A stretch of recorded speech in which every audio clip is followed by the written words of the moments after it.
Imagine this. It's 44 BC. The marble streets of Rome glow under the sun. Senators in white togas rush toward the Senate House, scrolls in hand. But this time, they're not carrying wax tablets. They're carrying phones.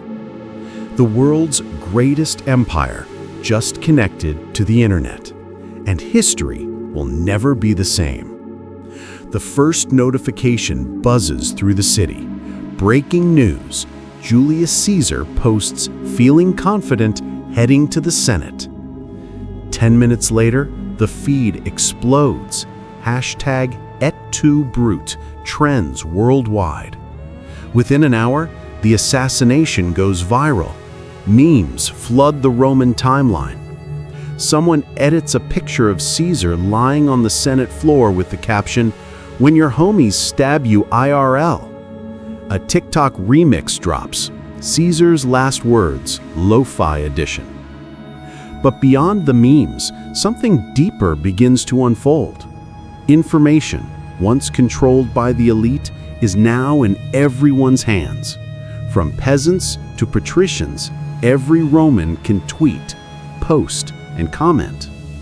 And with that, the balance of power shifts forever.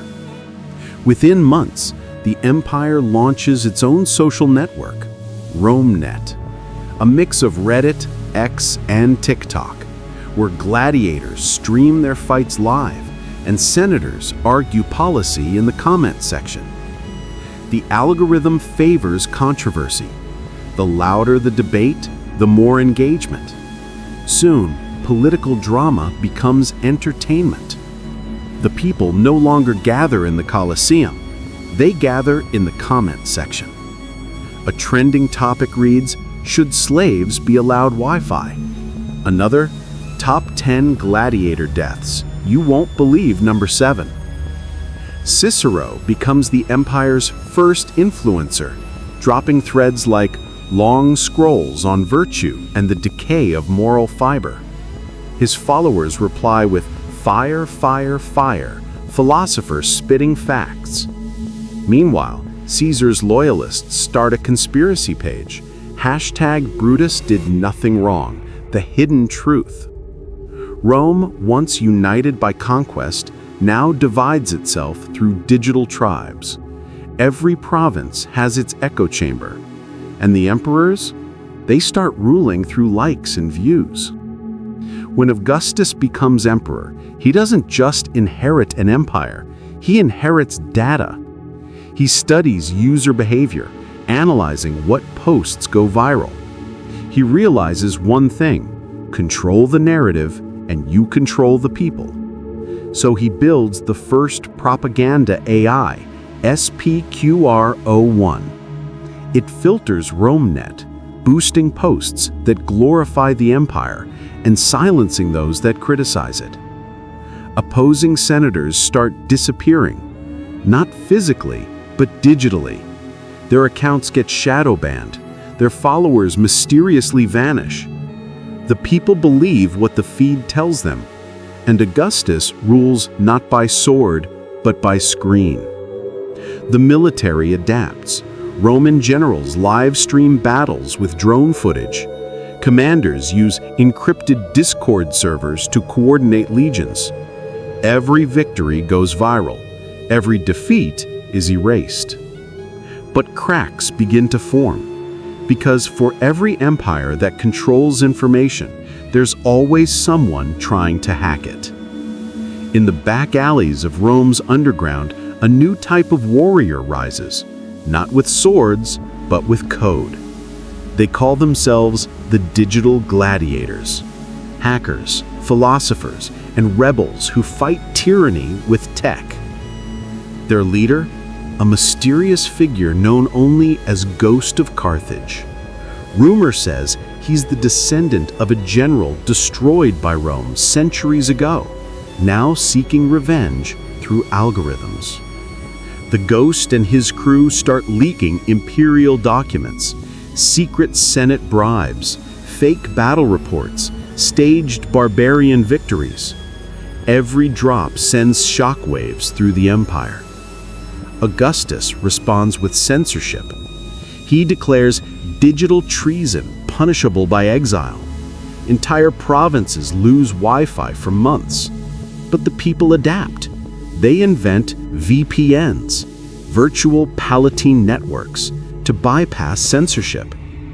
For the first time in centuries, Rome's citizens think freely. And that's when the real war.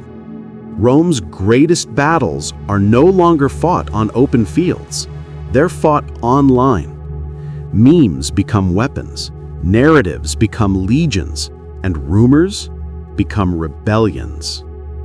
In Gaul, a deep-fake video circulates, showing Emperor Tiberius confessing to poisoning his rival. It's not real, but by the time Rome debunks it, riots have already begun. The empire bleeds from within. Meanwhile, Cleopatra goes viral in the East. Her account, at Queen of the Nile, gains millions of followers. She uses charisma, charm, and perfectly timed filters to manipulate Roman politics. Mark Antony simps publicly under her posts. And when the war between Rome and Egypt erupts, it's not fought over territory, but over influence. For the first time in history, propaganda becomes the ultimate weapon of mass. But not everything is chaos. The internet also brings enlightenment. Roman scholars use online archives to rediscover lost Greek knowledge. Doctors crowdsource medical treatments across continents. Architects build smarter aqueducts using 3D design software. The Library of Alexandria never burns because it's backed up on the cloud. For a while, it looks unstoppable. But as technology grows, so does division. The elites live in digital luxury, powered by data, control, and algorithms. The poor drown in misinformation and digital slavery. The gap becomes too wide. And the cycle of history repeats, faster this time. It starts with an outage. Rome's central server, the data Colosseum, goes down.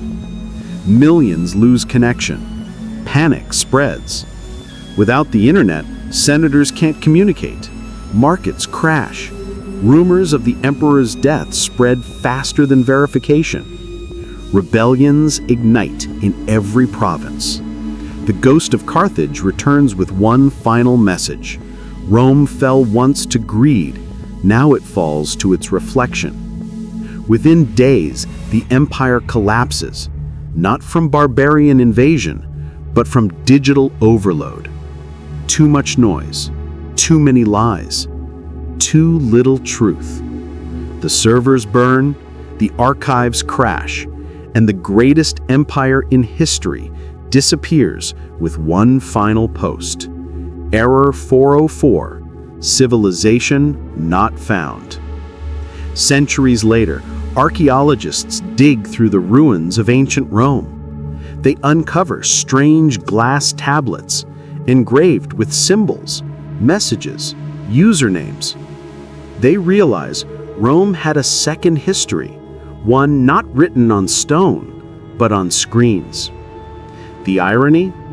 Even with all their technology, their downfall mirrored ours. Power corrupted, truth blurred, voices silenced. Maybe the lesson isn't about what would happen if Rome had the internet. It's about what happens because we do. The empire didn't die from war. It died from addiction, to attention, to control, to being seen. And every empire after it is still scrolling.